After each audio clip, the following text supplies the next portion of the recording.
Good morning, everyone. Welcome to the Central API Bootcamp. I'm Mark, and I'm going to be your trainer today.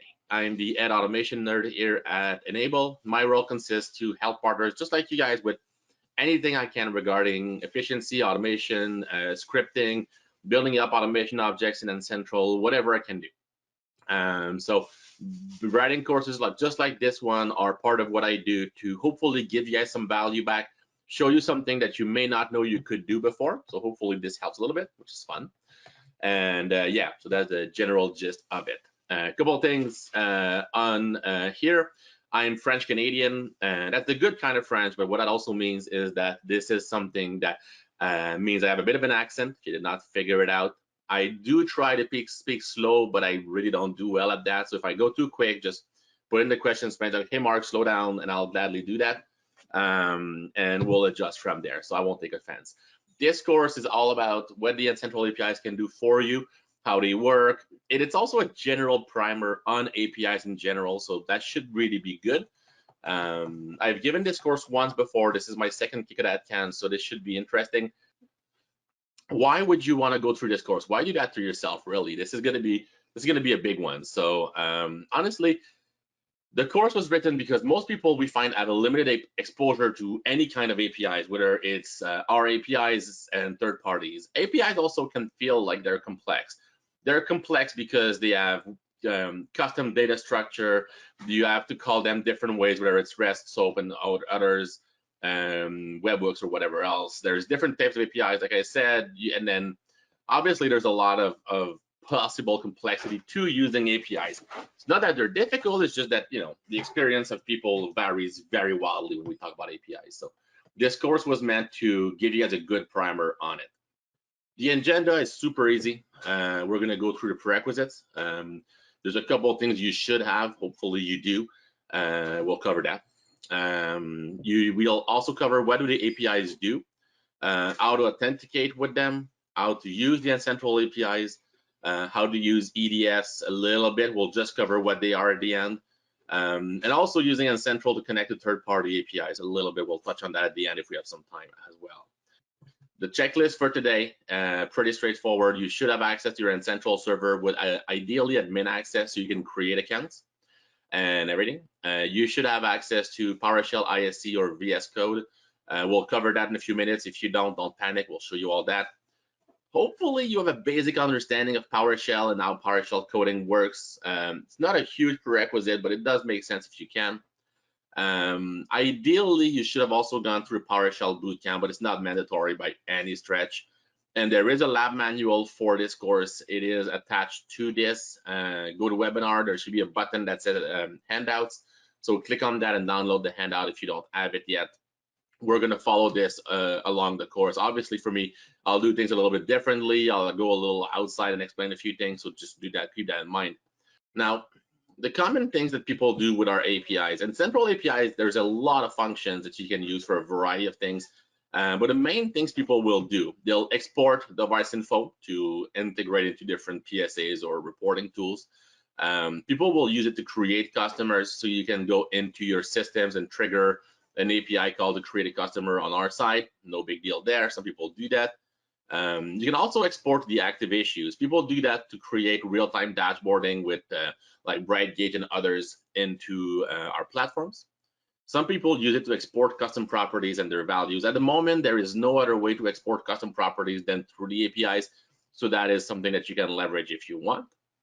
And then finally, a lot of people use it to update or set custom property values. So these are the main things. Obviously, there's a lot more, but those are some of the basic common things that people will do with the APIs in Central. So to use the APIs, what kind of accounts should you have? It's pretty straightforward. You should have an API only user account. So that is an account that is used only for APIs. To use that account, if you check the API only user, what this does is that the API, the user can no longer be used to log into the UI. So if you create that account or if you check that box for yourself, obviously you're going to basically kick yourself out. So you want to be careful when you set that. Also, if you use that API only account, I like to use a little pen here, API only. You also want to disable MFA. MFA does not work with the APIs for obvious reasons, but because you cannot log in the UI, it doesn't really matter. What you do is you generate a JSON web token, and you use that to authenticate into N-central through the APIs. So super easy. One thing that I typically recommend is to name the users appropriately to show that it's an API only account. So could be your name with API, could be your company name with API, and I'll create one in a minute. You'll see what I mean by that. Also, I recommend to give it the least amount of privilege. You don't need to be a full admin for the API user. If you're gonna basically interact with custom properties, see user info, active issues info, just give him that. That's all you need. And you can do that through user roles, and we can see that later. Now, you could also do API accounts that only have access to certain customers. What it will do is that when you say get all the customers, it will get the customers he has access to. So always go with the negative approach instead of positive. Some people like to give the user full admin. I personally don't like that. I will in my example because it's my lab and who cares. But in production, on a real environment, I really don't recommend it. So just keep that in mind.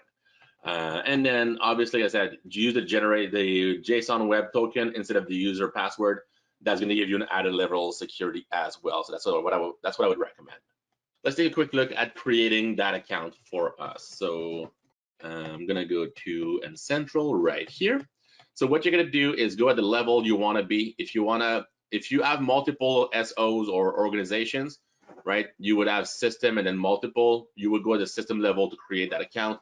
If you want to do it just for an SO, you go at the SO level, you go to user management under admin, and you go to users. Easy enough. Now what you do is you'll make an account. I'm going to call it nerd training enable SO API account, and then API only, do not tamper with.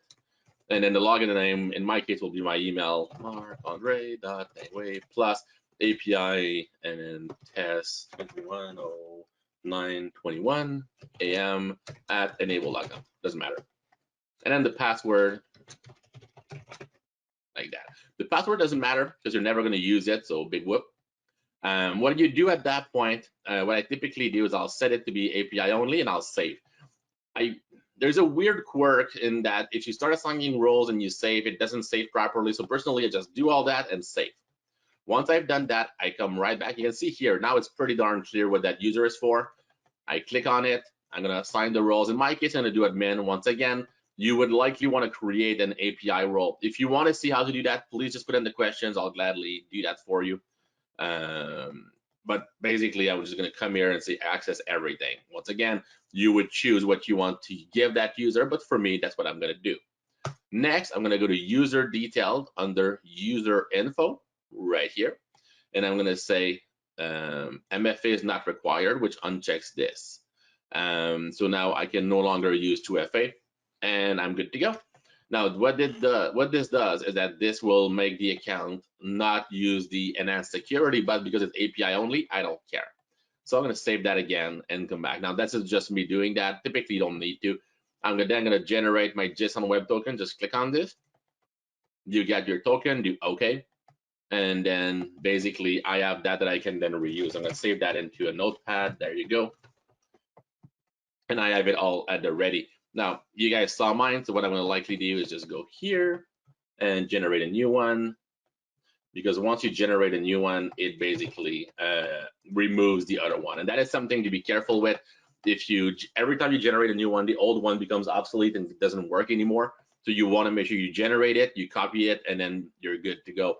And you want to save it into your password manager, whether it's Passportal, LastPass, if you use IT Glue for documentation, whatever you use, save it somewhere. Just be very careful. So we're at a point now where we have a user account that's ready to use. Just for that, I have 2 in my case because that's what I do. But you only need the 1 really. That is going to make you guys go into the first lab. So the prerequisite, what I recommend. I thought I covered it. I cover it later. Yeah, actually, you know what? Let's just look at the prerequisites together first, and then I'll make you do the lab. So the prerequisites, what I recommend to use is soapUI. soapUI is a free tool that is available online. soapUI, Now it is now ready API, but what they've done is the old school soapUI, they actually made into an open source project.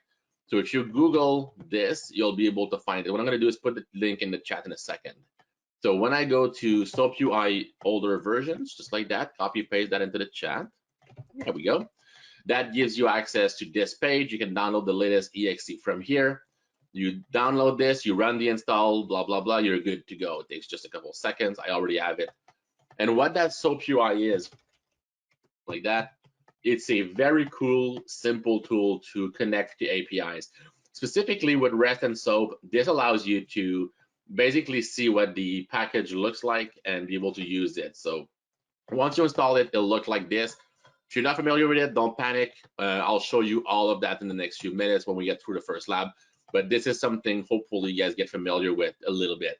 This tool is now open source, so it's completely free, which is amazing.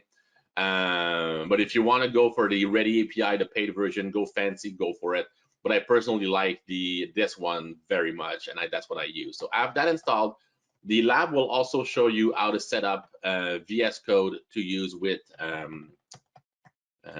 VS Code along with PowerShell. It's super easy. The lab manual covers that. I showed that in the PowerShell bootcamp, and I recognize most of the names from it. So I'm going to assume that most of you have already done this to some extent. So just take your time, go through this lab. Please do the labs. This is what's going to give you guys the best result for this course. And all right, coming back from lab one, I do have a question from someone. He says, hello there, I don't have the API access tab when creating a user. I have the API authentication tab. So let's take a look. So when we go into the API user, it says API access. If you have a different one, it's probably because you have a different version. That would be my guess. I'm on the current latest build. Jason does a fantastic job of maintaining it because I'm really bad at it. So it should be mostly up to date for us. But if you have an older version, that might be why. I think it used to be called authentication back last year. So you may have a slightly older version. That'd be my guess. But that should still work very much the same. There should be no real difference. APIs have been around for a long time. So I would not be too worried on that. Good question though. So now that we have the prerequisites done, I always like to do the prerequisites all the way at the beginning for a couple of reasons. One of them is that if you're missing something, this gives you time to go yell at your boss to get access, which is fun. And if you yell at him, don't tell him I said to yell at him. Obviously, I say be nice, but I would probably yell. So that's good. And Jeff, yeah, if you don't have the option to make an API only account, it's either a permission or the version issue. In that case, there isn't very much I can tell you. You can do the same thing in the course just with user and password and disable 2FA, but you should be able to do it as long as you're on the proper version and you have the proper access. Now, what can we do with it, right? This is all the functions that are available. There's the API v1 and v2. Between all of them, this is all that we have. This is a long list. Realistically, the vast majority you're never going to use. For example, the report manager ones are only for report manager integration. They won't do anything. The PSA stuff won't do any good for you because that's the PSA stuff. All of these are PSA, and then task resume, they're done through the PSA integration. Like a lot of them you would never really use. So having said that, this is the list of what you're likely going to use. I went through this list based on what partners told me to use and based on what they see out there.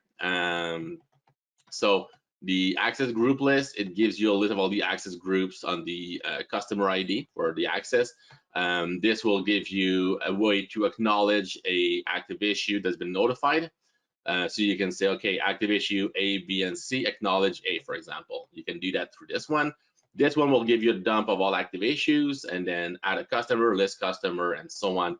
Basically, this is pretty self-explanatory. This, if I'm not mistaken, should be in your lab manual. If I did not forget it, it should be one of the addendums at the end. Yeah, it is. So all the way at the end of your lab manual, you'll find the labs pre-done, so please don't cheat. But you'll find the labs pre-done along with these appendix tables. Hopefully that helps you a little bit. Now, let's take a look at some of the functions that you have the ability to do. And to find a function, what I find easiest is to use soapUI. What I've done in the past is I've gone here and you can actually import it. So if you do file and you do new soap project, sadly, we still use soap. I know. We should be using REST, but we don't. So you go to your server /DMS. By going to DMS, which is, I don't remember what, but it's our internal thing. Now that you go to your server /DMS, so the first part is your server address, the last part /DMS. This gives you that. This gives you the web service, the Java docs, which is basically explaining all the functions. It's a lot of blah, blah, blah, boring, different configuration. It shows you what the key value lists are, how they work. So if you're a developer, this will make sense to you. If you're not, you're going to think this is completely foreign language, which is fair. Now, what we're going to looking for is the WSDL. WSDL, it is the data definition for the calls. If you click on it, you can see here, this basically gives you the API calls. So if I go into soapUI and I'm going to call this nerds training API list, and I copy paste the WSDL here, I just say create a request for all, which will do that. I can also do a test suite if I really wanted to, but it doesn't matter. We'll do it and then do OK. What it does, it creates a set of functions for everything. So all of these are the API under V2 that are usable. So you can say, okay, I want to get customer list, click on it. It gives you a pre-made call that you can use, which is kind of cool. Literally, that's really all we need. Now, if I go to customer list, let's say, and I open up that request.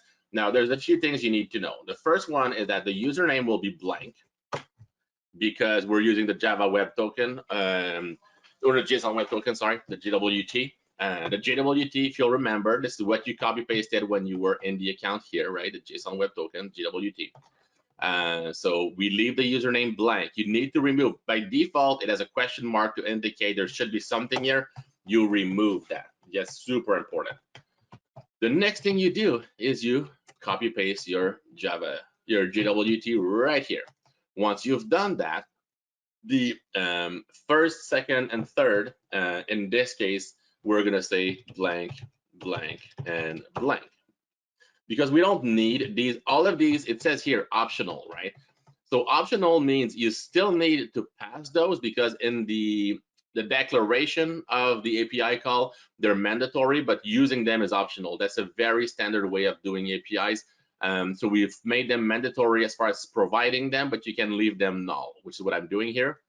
Now, if I run this and I didn't make any mistakes, boom, here's my data dump. So I don't have that much, but it says here, let me show you some actual data. There we go, I just passed something. So one of them is my customer ID is 100, the value is company corp, the creator, the user registration token expires on this day. That's my reg token to install.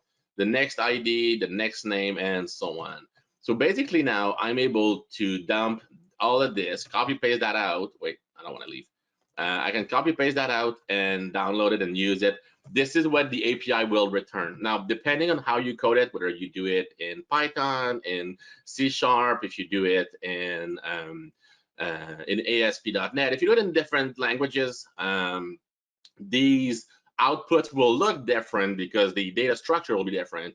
In soapUI, it exports it in XML, which is the native format it receives it, right? It's a SOAP export, and then the SOAP export is just an XML dump, just like that. So it says here, our customer list being returned, return items, and so on, right? And it goes through, here's the thing, here's the next one, and so on, and so on, and so on. So it is essentially just dumping everything for us, and it is getting that information. So that is the first part that is super important to do, is getting that list of users. Now, the next one we want to do in this example using this tool is I want to go in and I want to export, let's say, a device. Let's do device get. So for this one, we'll need to get the appliance ID. So once again, I'll put the password blank. Oop, I need to get my password from earlier. And since I'm lazy, I'm going to copy paste. I'm going to close that request. If I close it, it didn't delete it. It's still there. It just removed it. So that's easy. The next thing now is that it wants to have this one requires an appliance ID. So what I'm going to do is I'm going to go to N-Central and I'm going to pick a device at random. So go here. And I'll take my laptop. Actually, no, let's pick Jason's laptop because that's more fun. So we'll pick Jason's laptop right here. We go to iSet. no, settings, sorry, settings. And under settings, we will see the appliance ID under local agent. Here's our agent appliance ID copy. This is what it's gonna want. So what I'm gonna then do is go back to soapUI. The first and second, in this case, we don't need. So we're actually, in this case, it actually allows us to remove them. So I should be able to just remove this. And then the key will be appliance ID. And yes, the case is important. You need to do lowercase appliance, uppercase ID. This is all in this. If you ever want to just, lose your mind, you're more than welcome to go into the Java docs and look for this. Like this, you can see here, appliance ID, uppercase. You just need to match those. A lot of people reach out to me with issues with APIs, and it's as simple as device ID being device, lowercase, ID being uppercase, something like that. They did not respect the case. APIs are incredibly particular in any platform. They need to be perfect. If you don't do that, that's going to be a problem. And then if I run this one, there you go. This is the device ID. So the appliance ID is one thing. In the background, there is a device ID. That is my device ID. We'll want to keep that for later. And then the customer ID is this guy. This is under trace research for, that's the customer under this SO, and then the IP address and the source URI and blah, blah, blah, blah, and everything. It's a laptop. It was created on September 8th and so on. So this is just basically dumping the basic info about that device. If I wanted to get a list, I could have also done the device list and use a customer ID and then whatever. Just for the fun of it, I'm going to go a little off the deep end because I have not tried this, but I believe it should be just customer ID. So if I come here and go to remove these two guys, and then key should be customer ID, and then I'll put 100. If I do that, and I didn't make any mistakes, there we go. I get a list of all the devices for that customer. It's very similar to what he did. I have my device ID, and if I search, oh, I don't see it anywhere. It should be somewhere, but it doesn't matter. This is a dump of those devices for that site. So the system is allowing me to get those informations and dump them. I can do it for different customers as long as the customer is valid. There you go. And I'm getting all these data points dumped out. I don't see it. But anyways, so that is the idea. This one is device ID. This one is device info, device get. So in the case where you want to dump all different device data points, different things you're looking for, you may need to do a device list, get a list, and then run through and get the devices you want. There's different ways you can do it. There's different criterias you can use. Some of them will allow you to put just the customer ID here instead of the device, and this will dump all the device for that customer. There's different ways to play with it, but you'll need to kind of get a little familiar as you go along. When you set up your if you get an error saying empty or null username when you run this, 98% of the time this is because, and that may apply to any one of you on there today, if you forgot under details user to disable MFA, say MFA is not required, it will refuse and say no, the username cannot be null. And you need to have that line here, just nothing in it. As you can tell here, the username is there, it's just blank. That is super important. So make sure that you follow that scheme. So that is very likely what you did wrong. But as long as the Grafana APIs can pull all the data through these, yeah, in theory, it should work fine. Just for everyone, as you were doing this, Yoast had an issue where he couldn't get, he was getting the username null error. He said he regenerated his JWT token, is the JWT, and now it works fine. So if you have any errors, you may want to try that as well. So what I'm going to do is really quickly show you guys how to do the WSDL thing again, just to get it to work. So if you're into soapUI and you start fresh, so you would have like, let's say nothing open like that, blah, blah, blah. You would do your file, you do your new project. What you do is you copy paste the WSDL. The WSDL event basically comes from going to your Central server /DMS, right? Then you copy paste that WSDL into soapUI right here. When you import it, you do OK. it will generate a list of all the API calls. In our case right now, we focus on customer list first. So you double click on your request, it will generate a blank request. Now in my case, the password's already there, but it wouldn't be in your case, it would be a question mark. You remove the question mark for username, it's super important. Then you copy paste the password right here. Once you've done that, you're gonna basically, you can see here, I've cleared out all the parameters. I left them there because right now it works. And if I remove all these and do this, it should, yeah, see the errors out. It's like, no, it's like you're missing stuff. So you need to leave those, just remove all the question mark, which is basically telling you there's something expected here. And then you run this, this will just give you your list of all the customers. This is just basically a very simple type of hello world where you do a dump of all the users, right? You could do similar with the active issues. You could do similar with things with different ones, but that's what you're looking for. So you put that into here. So you don't need to play with the header. The header itself stays empty. Everything you need is in the body. So you need to put that into the body of the API call. By the way, I'm using the example of getting a customer list, device, things like that, because there's some of the more common ones you'll do. Someone asked if I can get the active issues dumped as well. So again, just go to your active issues, double click. I honestly didn't try that call before because I did, but it was a long time ago. So I went in, I emptied the username, I put the password in and I ran it. It didn't work because if I tried that, I said this and I said run, it said, no, thank you, you're missing something. I said, oh, what did I miss? If you go into the DMS and go into the Java docs,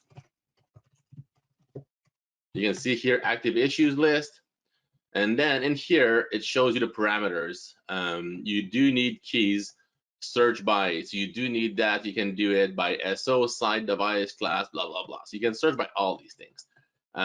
In my case, I looked at it and I found the customer ID was a good option. So that was easy. You could also filter by type, which is fine, but in my case, I didn't care. So I just said, you know what, under key, I'm gonna go customer, customer ID, once again, it's case sensitive. And when I run this now, I'm able to get all the active issues for that customer. And if I have multiple customers, it's just a matter of looping through using different search criteria and so on. But this gives you a dump and says, okay, for that SO, for that customer, for that site, for that ID, blah, blah, blah. And this Cisco Meraki switch is a switch router and blah, blah, blah. And then it tells you that the whatever the service is into a fail state, blah, blah, blah, and then next one, right? And it goes through all the different devices and what they are. So the point here really is just no matter what you're trying to do, there's usually a way to do it through one of those fancy APIs. I'm using the V2. You could have also used a V1 for some of them. The legacy, if you go back here, use this one. In the list of APIs that I showed, there's some calls that are only in one versus the other, but they're both still usable. So I would say just look at whatever one will give you what you're looking for, but try to use V2 most of the time. So I want to create a customer, click on it. What are you missing? You'll need to provide several different keys and blah, blah, blah. You look at the example and you do it. So once you get to the point where you've done a couple of those through soapUI, soapUI is a good way to prototype and test the actual functions, but it's not going to actually get you much because this is just a more or less a dev UI. This is not really a, hey, I'm going to integrate it into my system type of tool. So once you've done that, what would you do? Honestly, the easiest is to use a PowerShell module. If you're going to build this into PowerShell, we have a partner, which is Adrian Sluis. He works at Touch Autom. Anyways, he was at Touch. I usually say Touch, it's easier. He built himself a PowerShell module for the N-Central APIs. He took the time out of his day to do that because he's awesome. And he built it and shared it with the community. It's available on GitHub in the PowerShell module list. You can just literally just do import module and central API, whatever it's called, and boom, you're good to go. So instead of recreating the wheel, you can just use this module. So for example, if you do it in PowerShell to say, I want to get a, this one downloads a list of all the SOs, this is how many lines of code you need. You need to connect to set the variables for your Java Web Token. You need to create your key value pairs. You need to then bind the URL that you want to get. you call the URL, then you output all that fun stuff. There's a lot of stuff to do. Whereas with his, you set the password, you create a credential variable, which you could literally remove that and do it in one line, but just because. Then you connect to the central server. Then you say run the connection to get that information out into a variable. It's quite literally that simple. So in a matter of a couple of lines of code, you can then start doing whatever calls you're looking for and get that data out without having to reinvent the wheel. So it also removes a lot of the key value pair handling. This part, doing the web service proxy, doing the key value pair, creating the key and the value, and then using that, it's very daunting for a lot of people who are not super familiar with APIs. I've personally also had quite a few issues using this, so this will make your life a whole lot easier. If you want to do it through PowerShell, definitely use this module. We're going to do that in the next lab, obviously, because that is an amazing way to do it. And here's all the function calls you've done. It more or less mimics what was available that I showed you that you should do. This gets everything. So for example, it will get you the access group, get you the active issues, and so on and so on. And it does all kinds of cool stuff. So if you want to use the APIs in PowerShell to get like custom properties, you can see here, get custom property. You can do get device property and so on. And that will get you to dump all these different data points. There's so much stuff that is built to make this easy on yourself that hopefully by the end of this, everybody's like, yay, I'm going to use that because it's awesome. He really did a fantastic job. I talked to Adrian from time to time, and he's an awesome coder. So if you can leverage those, please, by all means, do it. Now, how would you use it? Well, on the screen here, you have the link to the PowerShell gallery. It's updated and it's available. So you literally just need to run this command in PowerShell to use it. It will install the module and everything. If you want to look at the documentation was done by someone else. It's done by David Brooks, another partner of ours, and he built the documentation. It's available in GitHub. What I'm going to do next is we're going to take a quick look at those API calls. So if I go into VS Code like this, and I start fresh, so do new. If you'll remember, you have to pick your language, or so I'm going to do save, and I'm going to call it Lab 3, I think it's called now. Lab 3, 2021-09-21.ps1, like that.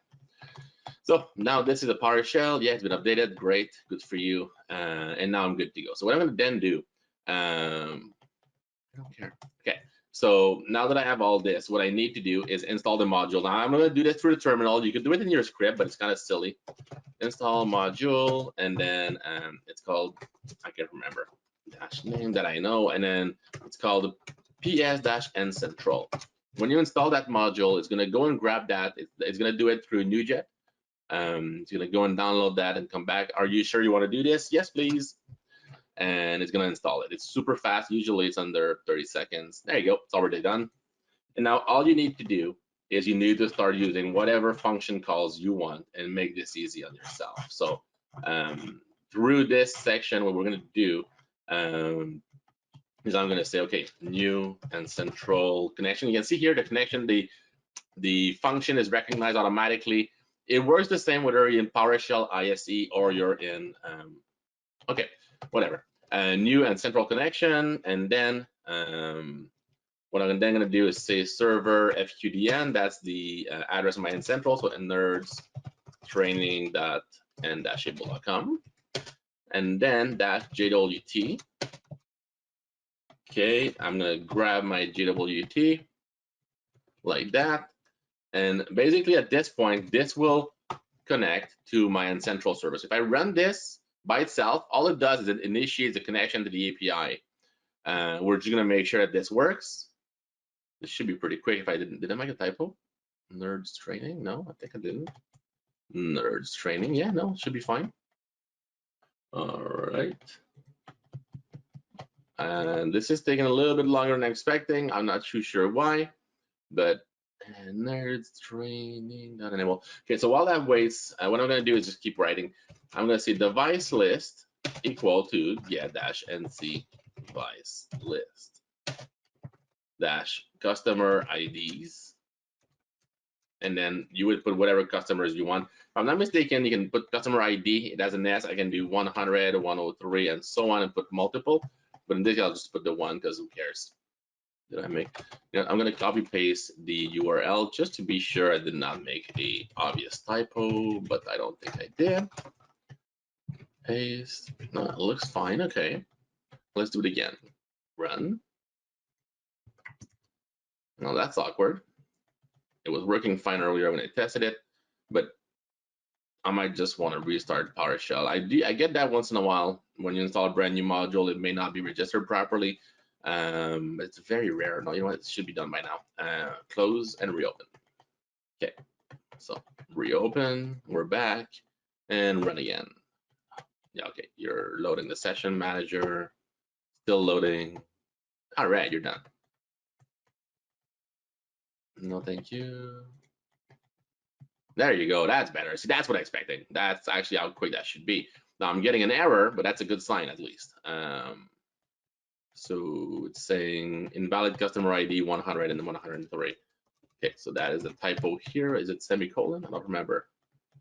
Okay, no, actually, you have to pass it as an array. So just for simplicity purposes, we'll just put 100 for now. And boom. And that should then return whatever you have. And this is saving it to my device list. So if I rerun this, here is my device list being outputted into a fancy, easy to use PowerShell format. So I have customer, the device ID, it's a switch router, blah, blah, blah. There is some failed services on this. And then the next one is this device. It's a workstation. It is on Windows 10. And then this one, and so on, and so on, and so on. So that gives you the ability to use pretty easily. Now, I do want to get the multiple customers ID list. So customer IDs equal to 100, 103. I think that should work. This is bugging me, so I'm going to quickly try that. Yay, that worked. Okay, so in this case, all I had to do is I had to generate an array.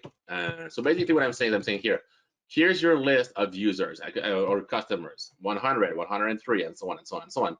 And now I'm saying here, okay, get the list of devices for all these customer IDs. It's going to loop through that array, and then it outputs it right here. So this one generates a list of those devices. Now, if I want to say customer list equals to get-nc customer list, this should work for any SO. So if we try that, format table, let's say, and okay, where to go? Here. Here's all my customers, right? So now this is 100, 105, 101, 102, 103. This is my customers that are there. But you can see all these fields are blank. It's because it's a lab, it's a test. I don't care.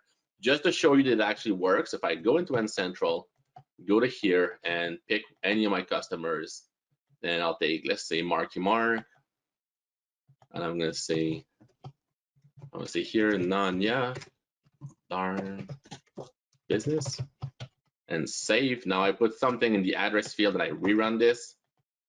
Now you can see here the city populates properly. So that actually does work properly. So that is important.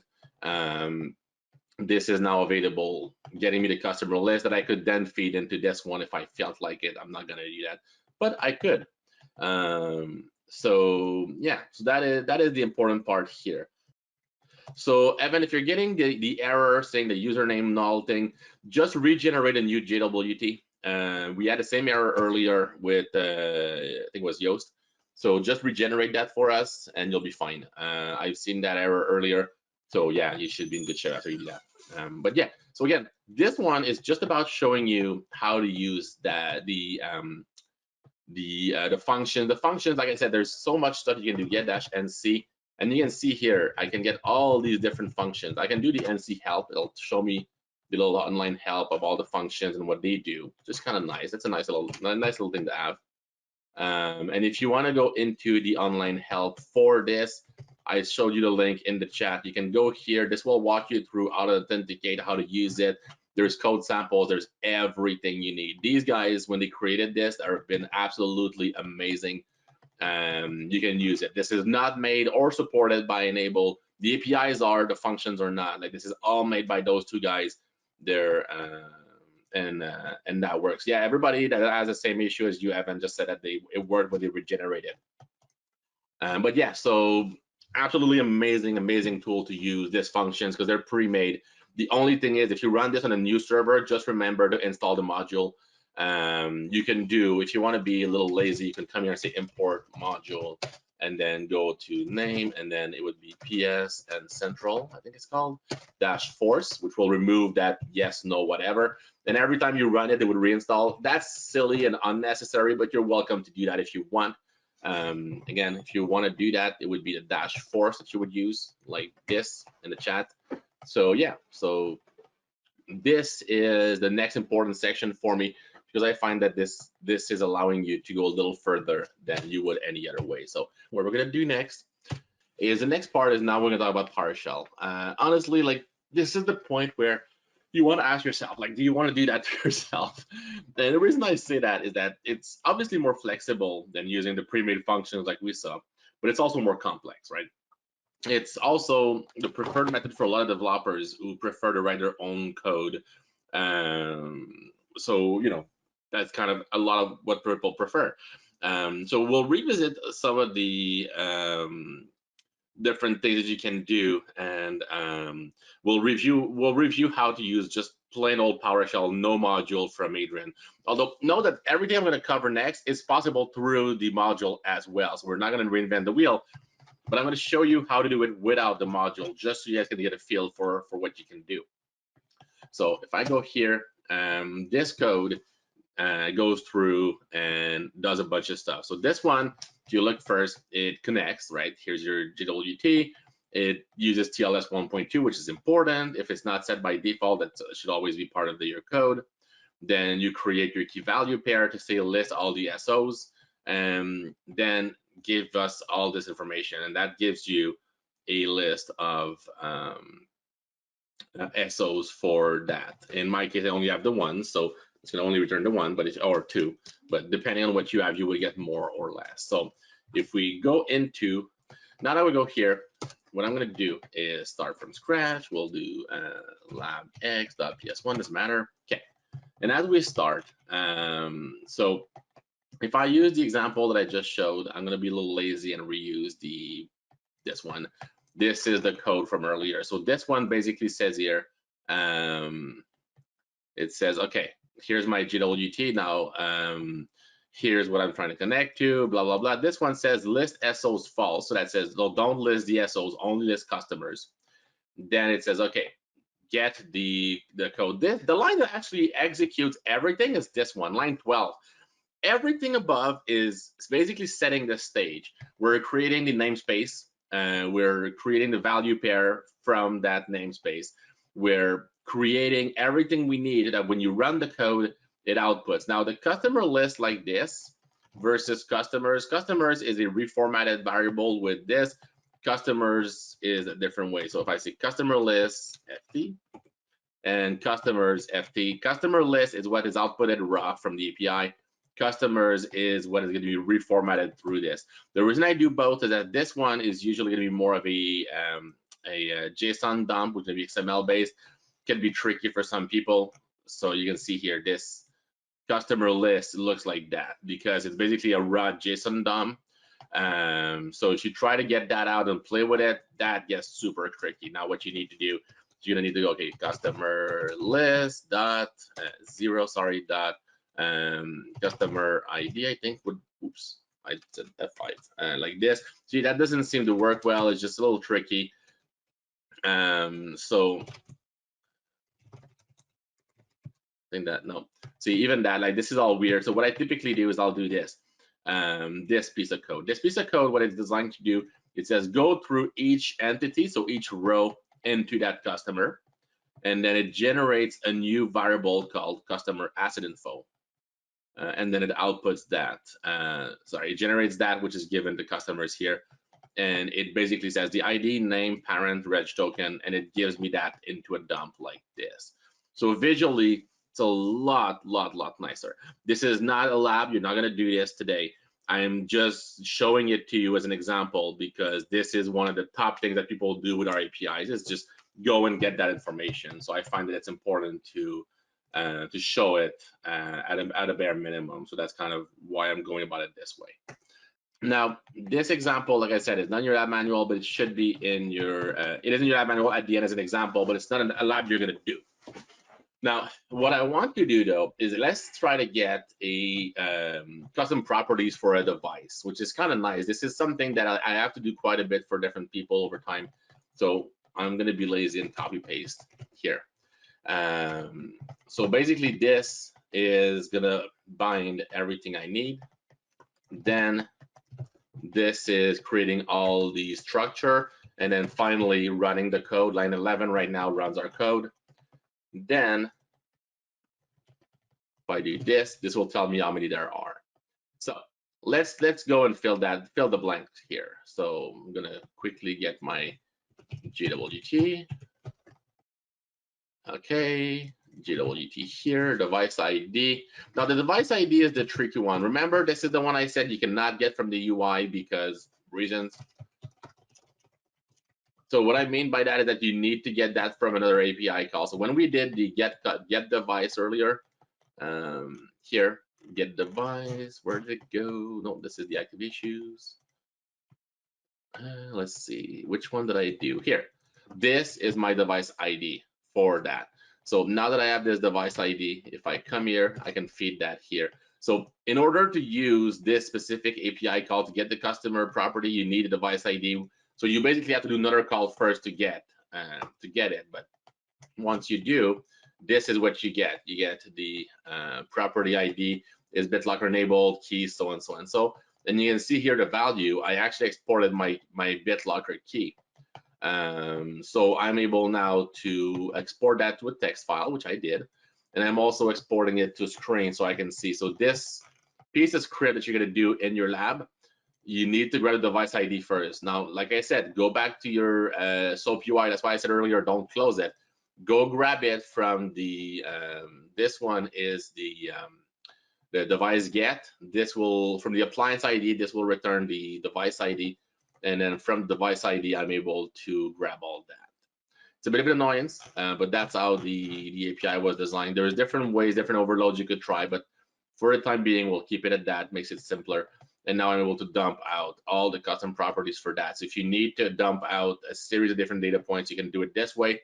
You can then loop through it and get multiple properties from multiple devices, dump it out, and then reuse as needed. So I also added a line to output that to CTEMP. So you need to have a CTEMP folder on your machine, which I know sounds silly to say, but some people don't. So that's why I mention it. Oops. So if I go to CTEMP, I have a cdp.txt. Oops, there it is. And that dumped out everything and this. Now you can see here, this is truncated because the format table does do that. I could have simply done it a different way. But either way, this is just to show you, right? If I need to get it, I would probably do an actual format like I did here, something like this. But this is just a lab to show you how to get the data out through the API. So that's what I'm focusing on in this example. And that is what it's giving you to do. So that is the first part. The first part is I'm getting all these custom properties. Let's say I see here BitLocker enabled, yes. What I'm then going to do is continue to build upon that. So I'll make a new file and I'll say save and then labx2.ps1, doesn't matter. Okay. Now I need to do like I did earlier. So come here. I'm going to copy paste this. This is all in your lab manual.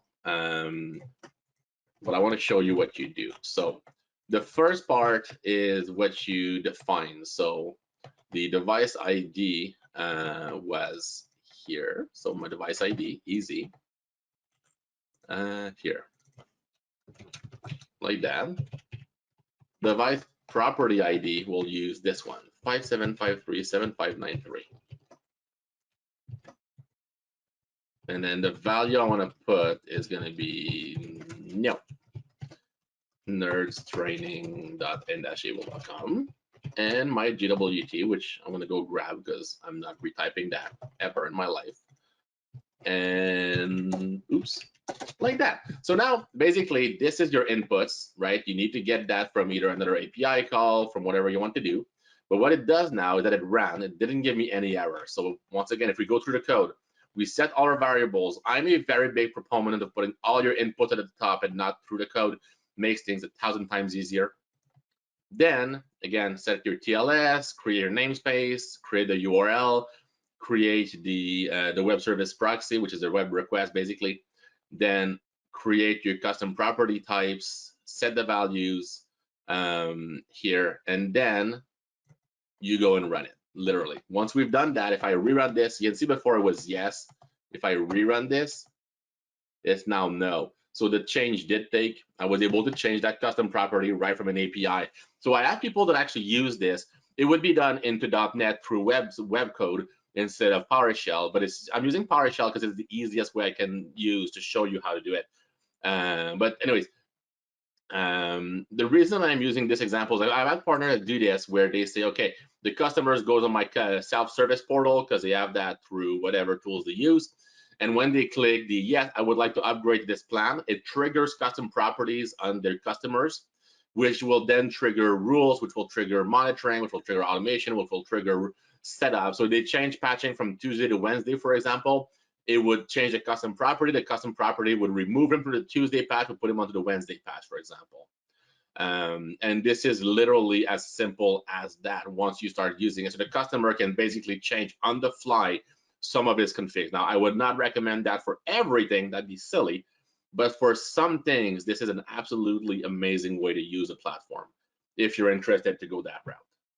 Yeah, so now this is allowing us to do, again, get and set. And once again, you could, and you're welcome to do it, use the code from this, right? Because if I come here and I say get dash nc device property list, then I can get those properties. Then I can say custom, oops, I can say, darn it. Okay, set dash nc property and so on, right? I would have to say, okay, get dash device ID, then you would have to get the property info and blah, blah, blah. You can do all that from this function called in one line that I'm doing into, 25 lines or so. But I'm using pure PowerShell here because a lot of people just go like, I don't know how to do this. And if you're gonna do in .NET, if you're gonna do in different languages, this is a good starting point because this shows you everything you need to make it on your own. So that helps quite a bit. So this is your last lab for today. I don't intend to make you guys do any more. There is in your lab manual different appendices, whatever, close enough. There's different appendices with different pieces of code that you may want to use and may want to do things. What I do want to touch on next is a simple example. I don't want to have anybody do it. That would be just mean. But if you guys need to do something like that, I do have it available. I can give you guys the code for it. This is importing a list of customers or customer sites. I've had people that needed to do it in the past, and what we've done is we've written this piece of code. This is a very, very, very, very long script. What it essentially does is that it takes as a source all the way up here. It takes a CSV, a list of customers to be imported. From that list, it will connect to the APIs. It will run through and import each of them one at a time. It does verify they don't exist first, but then it just runs through and does the import for you. Like I said, I'm not gonna make you do it. That would be just cruel, but I do want you guys to just know it exists. The reason I'm mentioning this bootcamp is that I have people that have been using this forever. I have people that are fairly new, and that may be still in their deployment phase, or maybe they bought a new MSP and he's got 100 customers and you don't want to create them all. Use this piece of code. It's pre-made. It's for you. Just reach out to me. I'll gladly give it to you. And this is obviously not a supported piece of thing, but I will gladly do what I can to help you out if I can. But this is just a matter of using that. So yeah. So like I said, this is just another example of something that you can do with the tool that you likely are not aware of. The last piece is for this course is EDF. EDF is external data feeds. I will not make an example of it end to end because I've been asked not to, because there's about 4 customers that I'm aware of actually using this feature. It is fairly complicated, so I figured I'll just leave it on. There is code samples if you ever want to go down that road. So anybody who wants that customer import script, guys, just send me an email. I'll send it, because I know I'm notorious for forgetting and I don't want to do that. But talking about the EDFs again, this one was not made by him. There you go, that's better. All right, so the EDF stands for external data feeds. This is basically allowing you to take a third-party tool or a system or integrator or whatever and call an API on our side and upload a piece of data. And that piece of data will be assigned to a service ID for a device ID, and will basically say, here's the data point, and it will allow you to threshold on it and say, put a pass fail. So you can actually build from scratch your own services and call the API to do it. I'm not gonna demo it end to end just because again, this is beyond anything that'll be bad. I've had people ask me for it in the past, so I wanted to at least touch on it and mention it, but I don't intend to go down that rabbit hole too much. The way that this works, if you're in End Central, basically what you do is you go to Service Management, Custom Service, and then you're gonna add a service, using a service EDF, like this. Once you do that, you call it whatever, it doesn't matter, and you add different metrics. So I can say, okay, the metric is gonna be value from SAP, whatever. And then this will be a integer. So it's gonna return me a number, which is gonna be whatever. The unit will be, I don't have one, and save. Once I do that, I can make thresholds and say, you know what, the value 0 to 1 is normal, 2 to 3 is bad, and then 3 to whatever is really bad. And done. This service now will exist and will be waiting to receive a data point. So if I save this now, I have a service right here, and it is available. I can call it and I can use it. You can see at the bottom in the URL, it says the service ID is 1807824. That is my service ID. And when you go into here, the EDF WSDL, it has its own API set. So what you would do is you would go here. As an example, you would come here, you say new SOAP project, and then EDF like this. I don't want it this sweet, I just need the sample. And there you go. And the EDF submit is basically you get your EDF ID and then whatever your array of data is. Like I said, there is code samples that do exist for that. If you want to go down that rabbit hole, you need to know it exists. You need to know it's there. You can leverage it. It's surprisingly intricate, but once you start using it, it will make a whole lot of sense. So I'm not going to go any deeper than this. That is the point where I'm just stopping again by design. Last little piece as we get towards the end is connecting to third-party APIs through End Central. So End Central has the ability now, you can do custom monitoring using automation or scripts. So you can actually make scripts like we did for Meraki and connect to the Meraki APIs, pull information down from their APIs into End Central and make a monitoring for a non-Windows device. You could do cloud-based monitoring, SSH accessible devices monitoring, or just basically anything in between that is non-Windows. So that was added recently, again, a year ago or so. So if you have not used this yet, this is an amazing feature that everyone, no exception, should be aware of. So let's take a quick little look. I'll show an example of one. So I'm going to open up Automation Manager real quick, and I'll open up an example of a Meraki one. The way it works is that you go into your policy. So let's just go Meraki, custom service. Oh, where did I put it? I'll go to this one. So for example, let's say I want to get my licensing status of Meraki. I made a custom service that runs a script. The script connects to the Meraki API, as you can see at the top. I am connecting to the Meraki APIs right here, api.meraki, get the orgs, connect, get the events and information, and then blah, blah, blah. Here's my license info. So this script, the script itself is irrelevant. But what you do is you connect to that third party through your script. You can find scripts online to connect to AWS, Azure, whatever.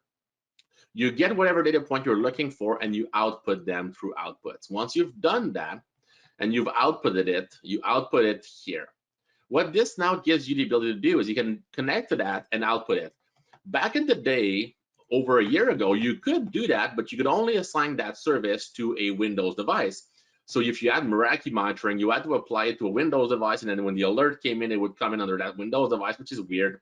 Now, when you go into creating that service, it says which classes would you like to use it for. I can say I want to use it for switches and routers and maybe other. So now you're able to apply a AMP-based service to a non-Windows device. And the way this will work is that when you apply that service to a switch or router, it will automatically run like an SNMP query against that device. So that is going to do the API call, the SSH command, whatever, against that device and pull. So I only include this in this course just because a lot of people are not aware it exists. And in my opinion, it's one of the biggest things that we've come out with in the last year. And it's really a game changer for me. It's allowed me to build a lot of cool stuff for partners. So you should really, really look into doing non-Windows monitoring with this through automation, through scripting, because it's really, really, really cool.